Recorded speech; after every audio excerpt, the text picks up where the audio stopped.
incorporating planning to transfer wealth, not only when we pass away, but also through periods of incapacity. And so today I'm really excited to introduce our panel and jump right in. But before we do, just a couple of things I wanted to remind everybody. Fidelity does not provide tax or legal advice, and nothing we'll talk about today should be interpreted or construed as tax or legal advice. We're providing the information in a general nature. It might not apply to your specific situation. And so if you do have concerns or questions about your specific situation, we encourage you to talk to an attorney or tax professional. All right, so now let's get started. I'm excited to introduce the panel, two people I work with very closely. I'll ask them both to introduce themselves first, and then we'll get on to the first question. So Terry. Great. Hi, Mike. Hello, everybody. Happy Thursday. In these times of volatility, we will find happiness perhaps in other places. Thank you so much for inviting me to join.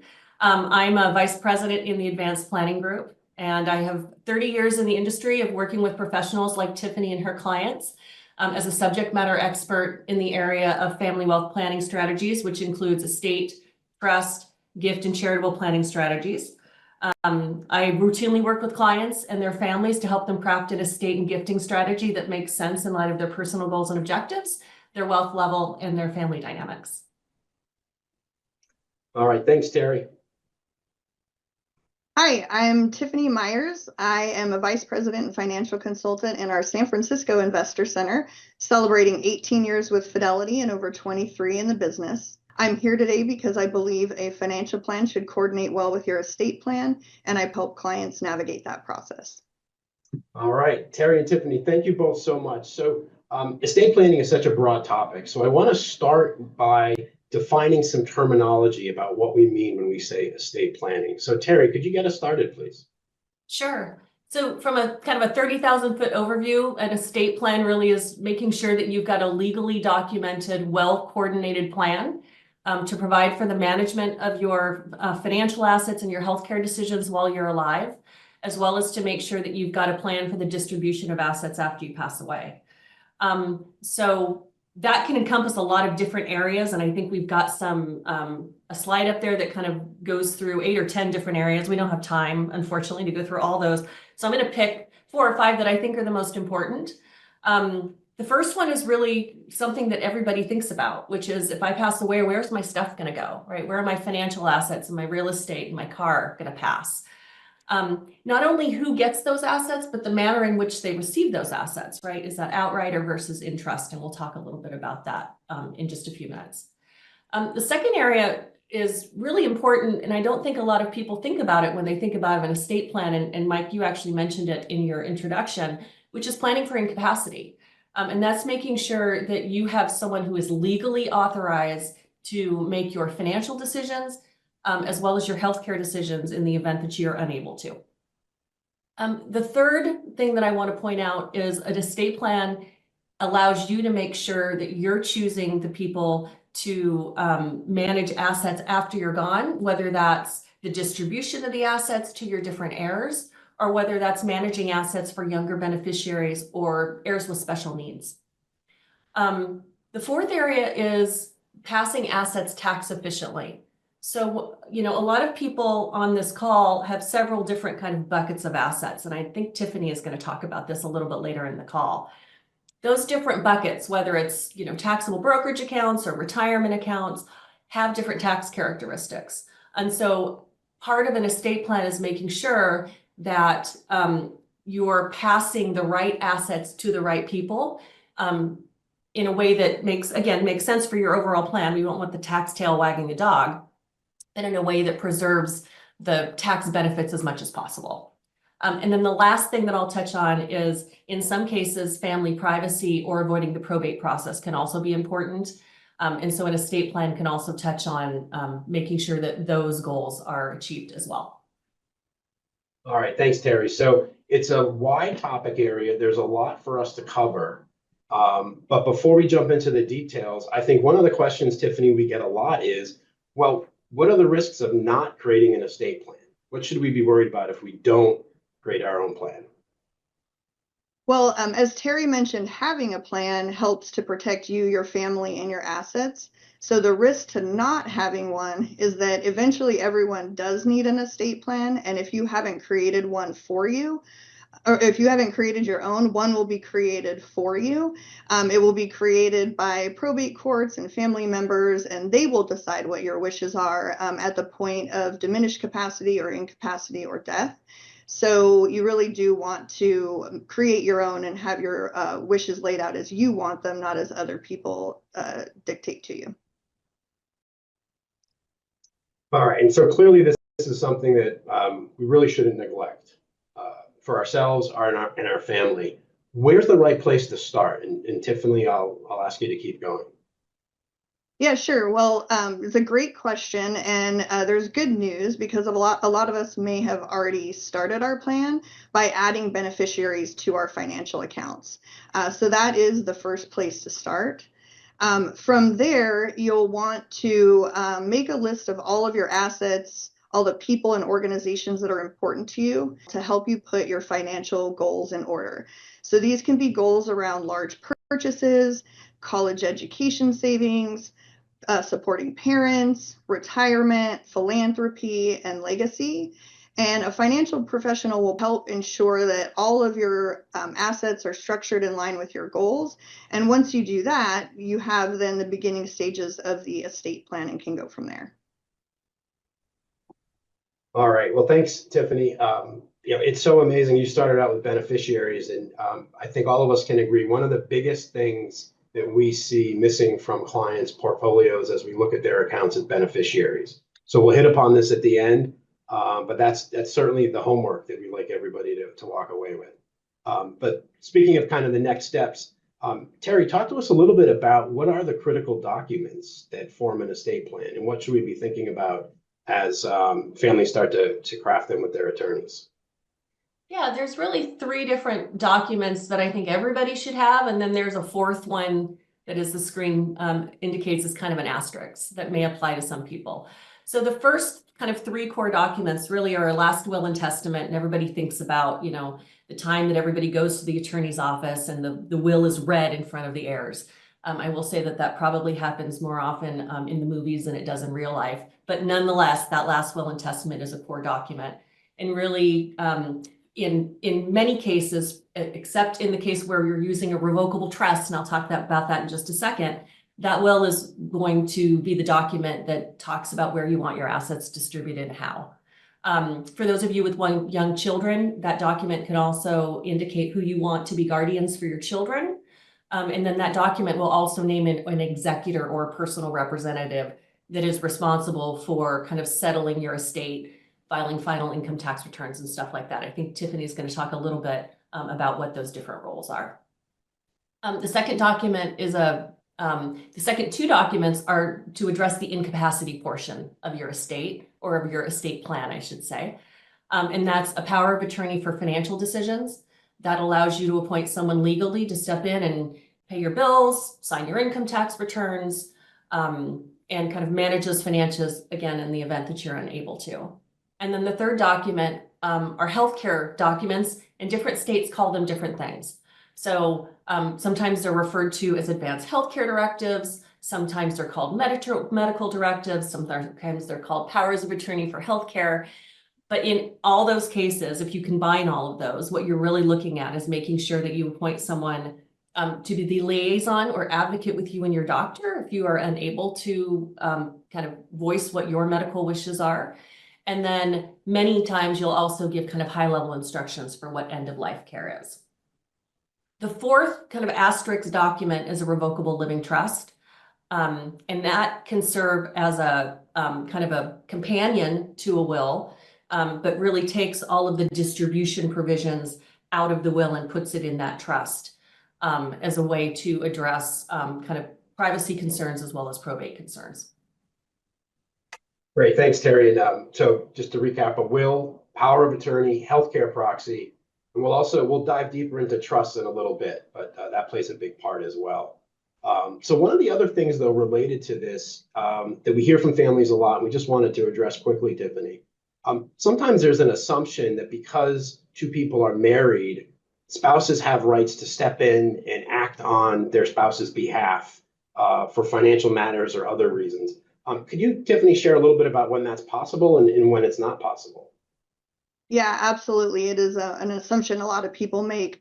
So if assets are jointly owned, either in a joint account or as co-trustees on a trust, you both have access. But accounts that are individually owned, things like IRAs, 401ks, individual brokerage accounts, those accounts don't automatically give a spouse authority to get information or to make any decisions. I can think of an example where someone had assumed that we had a client come in and they let us know that their spouse was unfortunately ill in the hospital and they needed to take some money out of the IRA. Unfortunately, the person in the office was not authorized on the account, so we encouraged them to go home and get their estate documents. They were able to bring us the power of attorney document and we were able to get things done. But you shouldn't assume that a spouse has automatic authority. Sometimes couples do plan differently with their finances and they don't always want each other to have access to the accounts. So financial firms have to recognize that and you need to have proper power of attorney or other authorities in place on those accounts in order to gain access and be able to make transactions and do things. The other thing that you want to make sure of is financial firms now have something called a trusted contact. This person doesn't have any access or authority on your account, but it does let us know who to trust if they come in and tell us about a change in your condition, or if we have a concern about your condition, it gives us somebody to reach out to that we can talk to about that. But again, they don't have any authority over the accounts. It just helps us know who to trust. All right, thanks, Tiffany. And when I think about the current volatility, it does remind me of a situation where, not unlike the current market, a spouse did want to go in and access the account of another spouse, and they weren't allowed to because they didn't have the right authority. So I think it's a great takeaway for everybody. Thank you. All right, let's pivot a little bit. Terry, so we're talking about wealth transfer and estate planning, but maybe level set for us and just talk about the different ways that assets pass throughout the generations. Sure. And I want to make one quick comment on something Tiffany said because I want to kind of emphasize it. One of the most common pushback we get from clients is, well, I'm a beneficiary on the account. Remember that just because you're a beneficiary doesn't mean that you have access currently. And so just reinforcing that need for that power of attorney and that authorized access during your lifetime. So let's go back to the question you asked, Mike, which is, what are the 4 ways that assets pass? And one of those, of course, is by beneficiary. So I'm going to skip to the second, since we're on that topic, the second bullet, which is by contract. So assets that have a beneficiary designation on them will pass according to that beneficiary designation. It doesn't matter what your will says. It doesn't matter if you have a trust and it says something different. The beneficiary designation wins. The second way that assets pass is by probate. And what that really means is through your will. So if you've got assets that are in your name only, or perhaps owned joint, but as tenants in common or as community property, that means that your interest in those accounts are going to pass according to what your will says. When you pass away, your will gets filed with the probate court, and then that probate process kicks in. The third way that assets pass is if you own assets joint with right of survivorship. And that means that if something happens to you, then that asset automatically will pass to your surviving spouse or surviving account owner, as the case may be. We see real estate often titled in the name joint with right of survivorship. So it kind of is the default for a lot of real estate agents and title companies. And then the last way that assets pass is if you have assets owned by a trust. And the trust then will give instructions for how those assets pass when the grantor or creator of that trust passes away. Those generally don't talk to each other. So just keep that in mind. If my will says that I want assets to pass to Tiffany, but I have all my accounts designated to pass to Mike, Tiffany is going to get cut out of everything, right? So it's really important to make sure that when you've got your estate plan in place, that your asset titling and your beneficiary designations are coordinated with your documents. Terry, that's perfect. And I was about to talk about harmonizing all this together. And that's what estate planning is. It's not just selecting one of the four. It's making sure all four are working together, or three at least. And if you need a trust, it's making sure they're all working together. We do see a lot of scenarios, Terry, like you mentioned, where there's an assumption that a will is going to supersede a beneficiary designation and vice versa. And unfortunately, sometimes that happens when it's too late. Yeah. So, all right, thank you. So Terry, let's talk about trusts. We hear a lot about trust. We got a lot of questions from the audience about trusts. So why don't we start with the real easy question of, who might need to consider having a trust? Yeah. And because we have so much to cover, I'm going to be pretty quick on this section, but I do want to let everybody know that we are going to have a follow-up Insights Live webinar on April 16th. Called Ask Fidelity Anything, and I think they're going to spend a lot more time talking about trusts. So for today then, let's just make sure that we kind of have a high-level understanding of the two big kinds of trusts, which are really revocable trusts and irrevocable trusts. Revocable trusts are trusts that you can change. That's the term revocable. And those are the trusts that are most commonly used when we're talking about setting up a kind of a core estate plan for someone. Irrevocable trusts are just what they're called. Generally, once you set them up, they can't be changed. They're used a lot for people who want to do significant lifetime gifting as a way to structure those gifts. And then those irrevocable trusts can also come in play when it comes to how you're passing assets to heirs, whether that's to a surviving spouse or whether that's to children or other family members or friends that you want to put some sort of structure or even potentially guardrails around those. So those are the two big types of trusts. From a revocable trust standpoint, though, the primary reason that most people will use them is first and foremost to avoid the probate process. So depending on where you live, the laws in the state that you live in are going to govern whether the probate process is an easy one or a hard one. Here in California, our probate process is very complex and expensive and can take a year to 2 years to get through. So revocable trusts are very common for us to try and avoid that probate process. In other states, Texas and Washington are two that come to mind. Their probate processes aren't as complex or difficult. And so revocable trusts may not be as common in those states. So the thing I would just suggest is when you're talking to your family and friends about your estate plan, and for those of you who have attorneys who say, hey, we really should do a revocable trust, and you've got a brother in Texas that says, I don't have a trust, you don't need one, know that he's probably not familiar with the laws of the state that you live in, and so may not realize or understand why that trust may be important for you. The other reason that people have trusts is for privacy. So even in states that the probate process isn't a big deal, sometimes people want their distribution plans kept private. When we have a will, generally that will gets filed with the probate court, and in a lot of states, that will is then accessible by anybody who wants to look it up. When we have a trust and we have all those distribution instructions contained in the trust, nobody gets to look at the trust except the beneficiaries and the trustees of that trust. So we put a little privacy wrapper around it, and we allow for kind of other people outside of the family to kind of be kept in the dark about what our estate plans are. Thanks, Terry. And I think one of the big takeaways to answer the question, who might need it to consider a trust, is it's really dependent on what you want to accomplish with your estate plan. Yeah. So like you said, just because your neighbor or your friend has a trust doesn't mean that's right for you, and vice versa. So that's great advice. Thank you. Well, so the documents themselves are really just the paper that we write down our wishes on. Everyone's going to depend on people and individuals to actually bring those documents to life, execute your wishes, and make sure that your plan is actually put in place. So Tiffany, can you talk a little bit about the different roles in those documents? Yeah, absolutely, Mike. So there's 5 key roles to consider.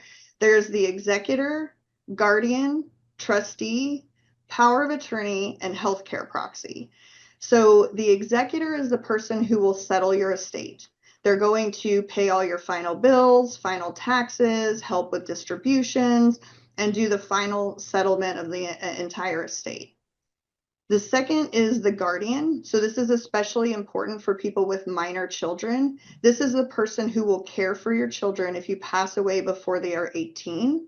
This isn't necessarily the financial guardian for the children, but it's the person who will raise that person or people that will raise them. The third role is the trustee. So the trustee takes on all administration powers of the trust. And while you're alive and well, this is generally you. But if you become unable to serve, then your successor trustee steps in. So this person will administer the trust, handle all the finances. If the assets are not professionally managed, they'll have to manage all of the investments. They'll have to follow all of the rules and instructions set out in the trust. And this role is incredibly important and has enormous responsibility. So anybody who serves in this role should understand the responsibilities, have the time to do it, and be willing to as well. And then we have the power of attorney, and Terry touched on this a little bit. So the power of attorney is a person who's legally responsible to act in your best interest, generally over all your financial accounts that aren't part of your trust. If you do have a trust, this power of attorney and the trustee could be the same person. But this person will handle retirement distributions, other financial affairs, paying your bills, that type of thing. And then finally, we have the healthcare proxy. So the healthcare proxy is in charge of all your medical and end-of-life decisions. They're there to follow the instructions that you've set out. This person can be different than any of the other people that I've mentioned so far. And so with the healthcare proxy, it's important to note here that your spouse does not have this automatic power. I think we've all heard stories where there's somebody who is hospitalized without a healthcare proxy, and the spouse and other family members like parents might not necessarily agree on the care that should be given. So it's really important that you have the healthcare directives and name the healthcare proxy so that they can carry out your wishes. It's also really important that that person be willing to carry out the wishes that you've laid out. So just in summary, we have the executor, guardian, trustee, power of attorney, and healthcare proxy.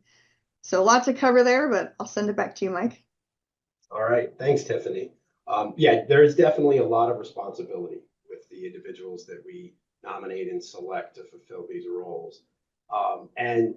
Terry, if you could talk a little bit about how our clients and families can start to think about who might be appropriate to fill these roles and some of the factors that we should consider, because I think the instinct sometimes is the closest relative or the family friend, but there's a lot more that goes into the decision than just that. Yeah, or the oldest child, right? We hear that a lot from clients. It's like the path of least resistance, and that might be the least, the least good. I know that's not grammatically correct, but you understand where I'm going with that. So there's a lot to consider, and as Tiffany indicated, there's 5 different roles. You could have 5 different people filling each of those roles. I would say it's probably not common. Usually people group kind of the financial related roles together and then the healthcare related roles together, with the guardian kind of following somewhere in the middle. But there's probably 7 or 8 different things to think about. So the first is how old are the people that you're thinking about naming? So for younger clients, a lot of times, they're not married or don't have spouses or partners yet. And so they look to their parents to fill those roles, which is probably fine for a certain period of time. But, everybody's getting older every day. And sometimes these documents get put in place and then don't get reviewed for years. And so just keep in mind that at some point, if you're naming someone who's older than you are, that they may not want the responsibility of paying your bills and filing your tax returns. They may rather sit on a cruise ship and be sipping wine instead. So age is a factor, as is on the opposite end of that spectrum, right? If you've got children who are young, perhaps you don't want to name them today, but know that you can name them as of a specific age, right? So you may have someone step in and say, look, until my my middle child is 30, or pick an age, then I want this other person to step in until that time period. So we have a lot of flexibility with that. The second consideration is proximity. So where do they live? For clients that have relatives or friends or family that are living abroad, to think really carefully about whether they're appropriate choices, even though they may be the primary choice that you would want. We want to be sure that we name someone just to make it easier on them who has some sort of familiarity with US, tax laws.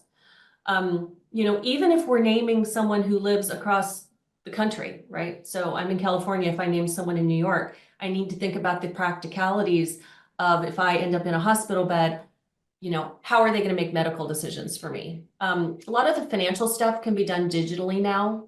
So it's a little bit easier to name more remote people to those roles, like the agent under a power of attorney, or an executor under a will. But it can still cause some difficulties if you name someone who lives far away. The third consideration is objectivity. So if you've got 3 children and you're naming one to the role of executor or successor trustee, they're going to be put in a position of responsibility and power over making decisions relating to the distribution. So you may think it's really easy and I'm leaving it, okay, a third to my 3 kids.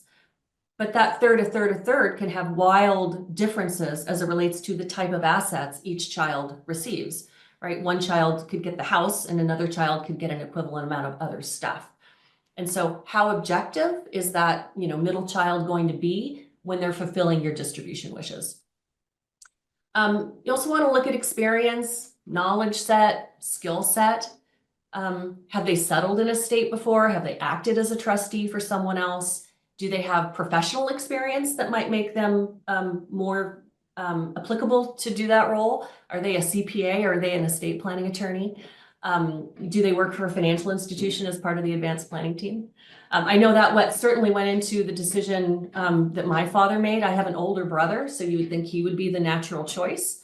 However, he has zero desire to do any of this stuff, and it happens to be what I do for a living. So I get the burden, quite frankly, of doing that for him, although of course I gladly do it.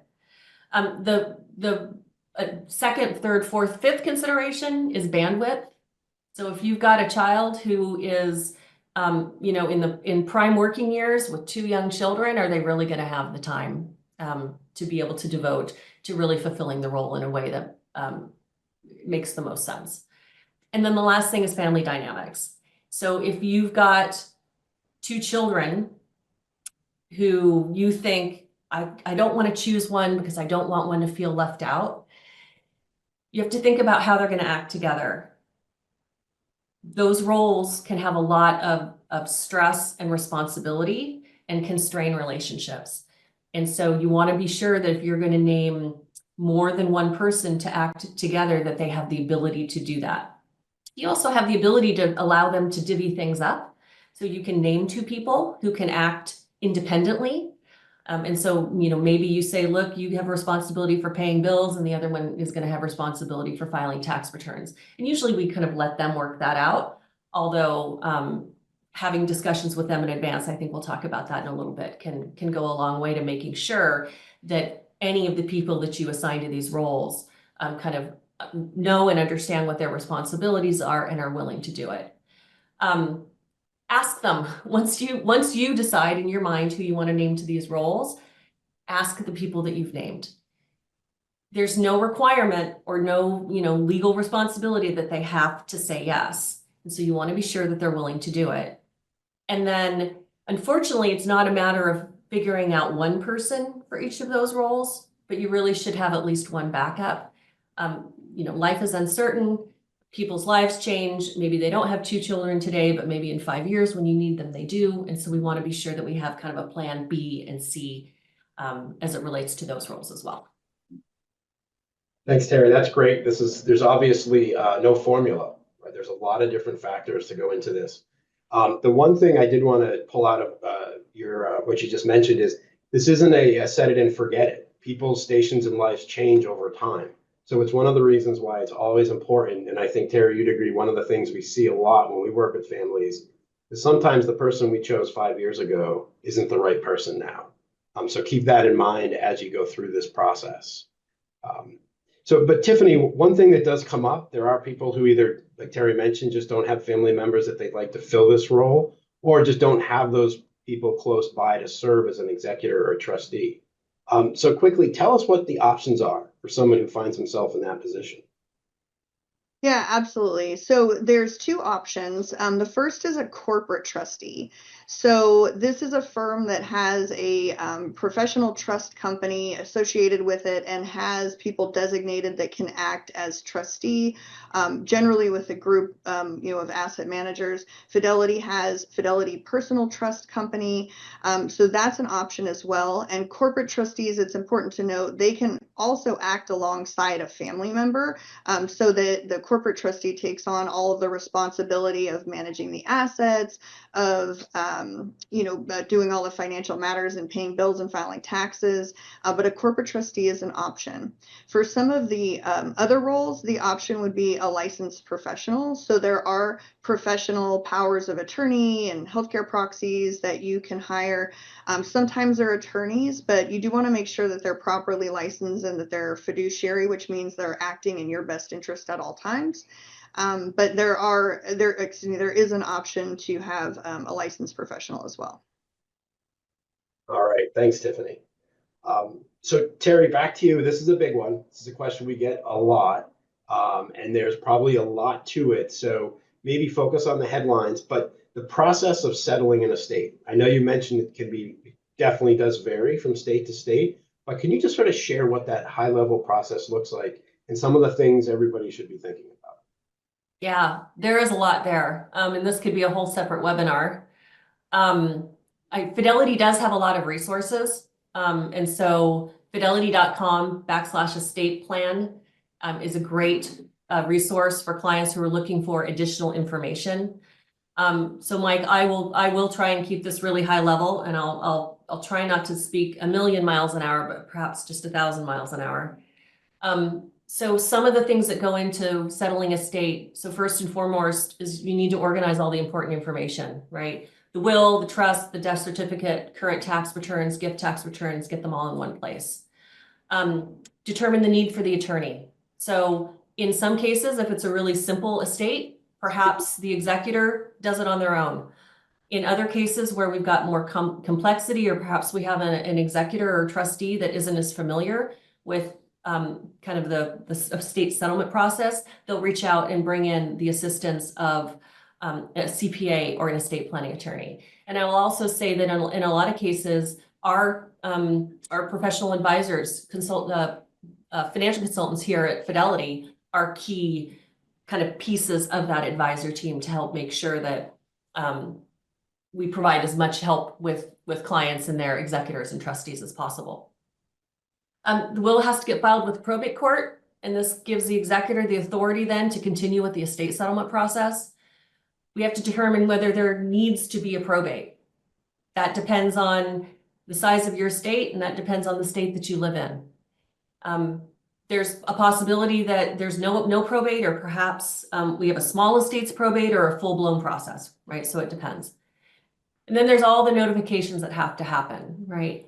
The beneficiaries, financial institutions, Social Security Administration, the post office to have mail forwarded, utility companies, credit bureaus, mortgage companies, cancel subscriptions, pension plans, right? Employers. So a lot of people to reach out to. You want to take an inventory of assets. So what did the decedent own? We need to value those assets, and in some cases, we need to get appraisals of those assets. So if it's not just stocks and bonds, and the client has a home or a business, a lot of times we need an independent valuation company to come in and value those assets. You want to be sure that you're considering things like employee benefits plans, so 401ks, life insurance policies, equity compensation. And you also want to be sure that you're paying attention to required minimum distributions. If the required minimum distribution for those who have already started those haven't been taken already before they pass away, it needs to be done by December 31st of the year they pass away. You might want to consider setting up a bank account to collect money that comes in, right? Final wages, insurance benefits. That will allow you then to have the money to pay debts, lawyer fees, funeral costs, and that will require getting a tax identification number for the estate. And then, of course, you have to pay taxes. That could include things like a federal estate tax return for federal estate taxation, a state estate tax return, individual income tax returns, both on a federal and potentially state standpoint, and then an estate income tax return, right? So which is why I mentioned some clients or some people choose to enlist the help of a CPA or an accountant to help them with all that. You want to be sure that all the debts get paid off. This should come from the decedent's assets, right? I do get questions about, well, if I'm an executor or a trustee and the person had debts, am I personally responsible for those? And the answer is no, those should get paid by the decedent's assets. And then, of course, asset distribution, right? Making sure that the terms of the will or the trust get carried out. And then finally, you need to close the estate. So if the estate has gone through a probate process, that involves filing a petition for discharge of executor responsibilities so that you can draw a line in the sand and say, I'm done. And then asking the court to kind of formally close out the estate. Thanks, Terry. And it's pretty clear, why choosing the right people to help us with this is so critical, because that is a long list of responsibilities. And again, not every estate will go through that, but it's certainly possible. And one of the other questions we get asked in this area is, how long will it take? How long will it take to settle an estate? So Terry, I'll ask you to keep going a little bit. Yeah, you're asking me the impossible question. And the answer is it depends, right? Nothing is ever black and white in the world of estate planning. It depends on a few things. The first thing is it depends on how organized and coordinated were you, right? Do you have a will and a trust in place? Was your asset titling and beneficiary designations coordinated with that? The second consideration is, where did you live? Is it an easy probate process? Is it a hard probate process? And then the third is the complexity of your estate, right? If you have someone who owns, 2 accounts at Fidelity and they have beneficiary designations and that's it, maybe that's really easy. If you have a client who has, not only financial assets, but they have a house and they have a business and they have a complicated estate distribution plan, that could take a lot longer. So you're looking at anywhere from 6 months to 2 years in general. And we have seen estates that take 3, 4, 5 years if kind of kinks come up in the process. Wow. And I also think it's important, and everyone who's gone through this will know this, but there is an emotional component to this. So we're talking about sort of checklists and things that have to get done. But it's important to remember that these things that have to get done sometimes are being done under the burden of losing somebody that has been so close to you. And that devastating loss can really make this feel a lot longer as well. And it's important to keep that in mind as you're preparing your own estate plan. What are some of the things that we can be doing to make it easier on our heirs? And so, Tiffany, speaking of the heirs, can you talk a little bit about that and how we can help them manage through the process and understand all of our wishes? Absolutely. And Mike, you make a great point that a lot of these roles are carried out in times of great sadness when somebody's mourning either the illness or loss of someone, and that puts an additional burden, which is why it is important to also have a financial team that can help kind of guide them through and take some of that burden or stress away. The 2 things that come to mind with heirs specifically are organization and conversation. So with organization, I think we've mentioned a number of times here, having your documents organized, having things titled properly, and having beneficiary designations, and all of those things coordinated together to say the same thing are really important. So hopefully everybody sees how important that is because we've mentioned it a few times. The other thing is to keep your documents in a secure and known place. So if you have hard copies of your documents at home, they really should be in a fireproof container, and someone should know where to find them. And you can store documents securely and electronically.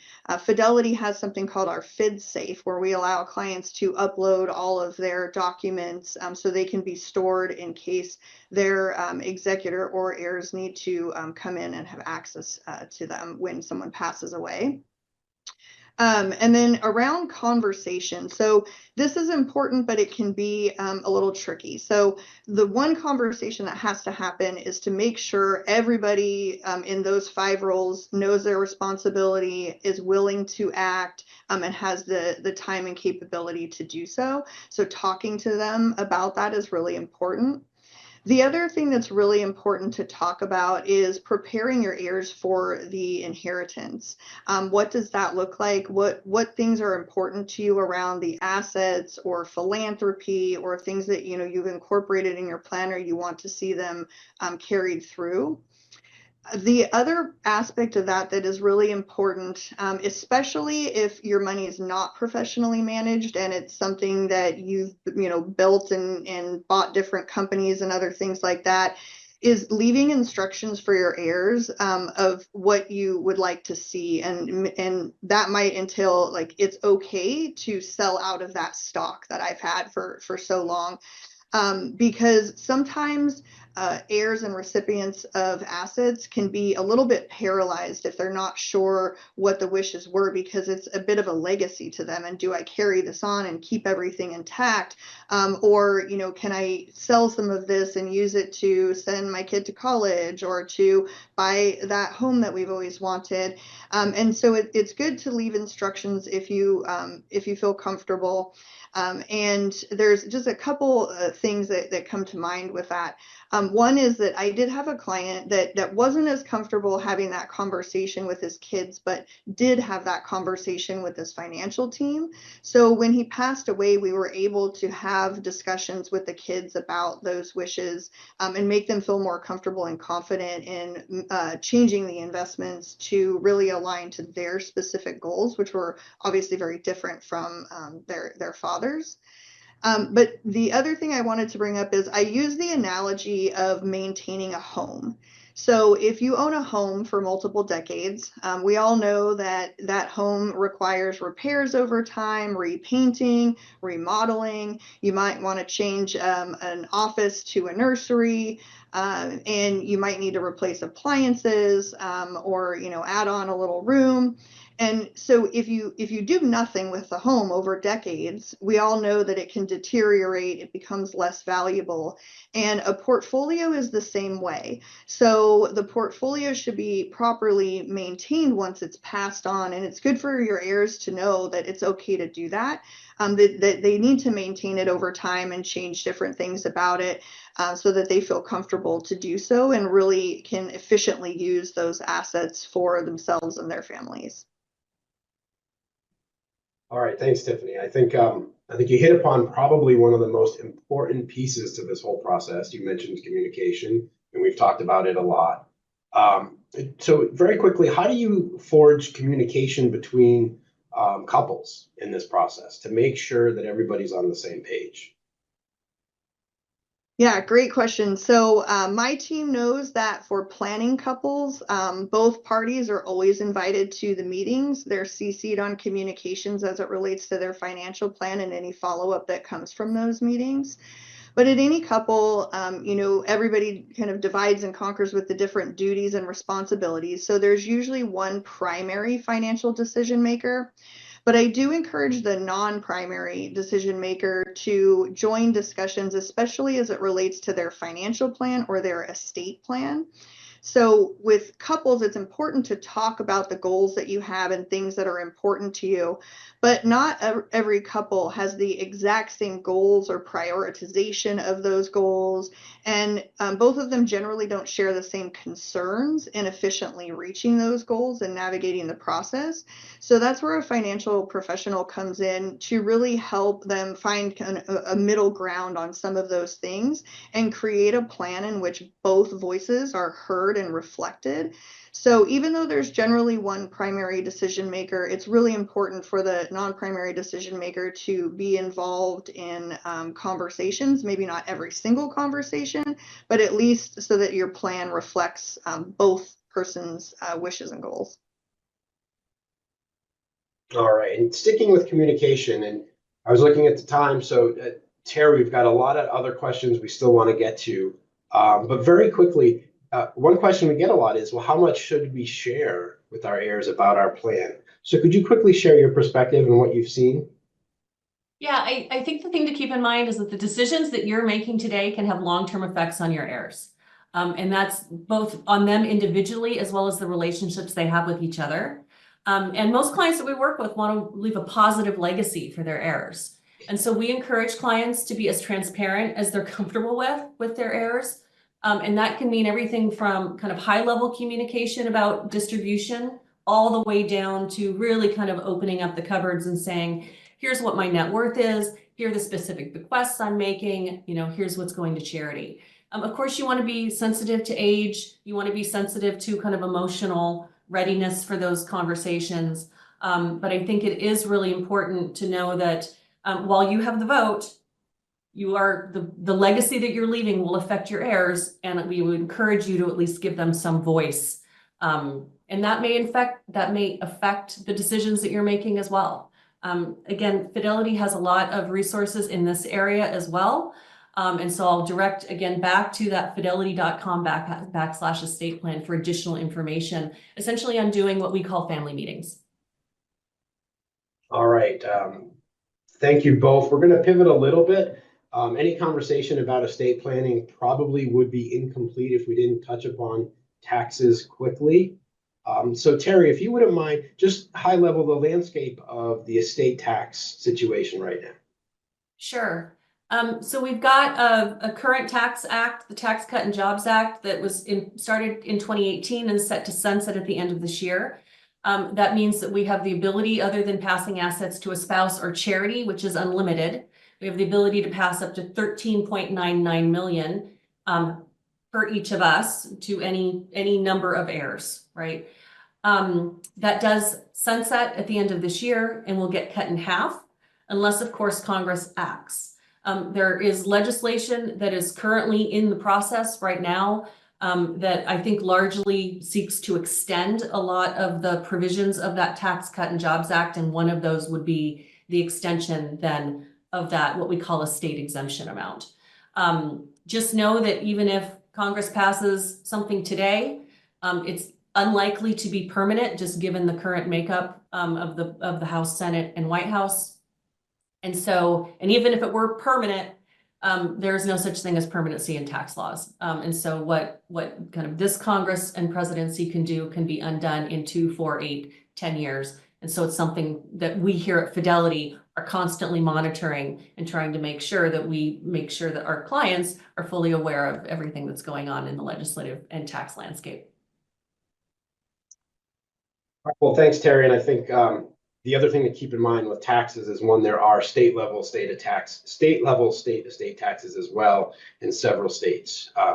So in addition to watching the markets, maybe we're also watching our legislative tracking resources to figure all this out. All right, so let's move ahead a little bit. So Tiffany, when you work with clients every day in an estate planning capacity, can you talk to us exactly about what that looks like and how you and Terry and others can help families?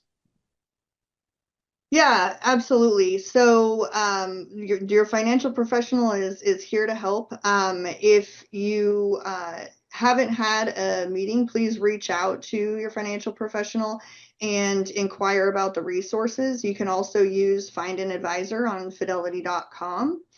We also have a lot of educational resources like this webinar, or Fidelity's Learning Center and other articles and videos that you can watch that will provide you additional information. And finally, we mentioned a couple times, but we have tools. So Fidelity's Estate Planner, which you can find by just searching that on our website, or the FidSafe, which is where you can store electronic copies of your documents. All right, thanks, Tiffany. Terry, I think we're almost at the top of the hour.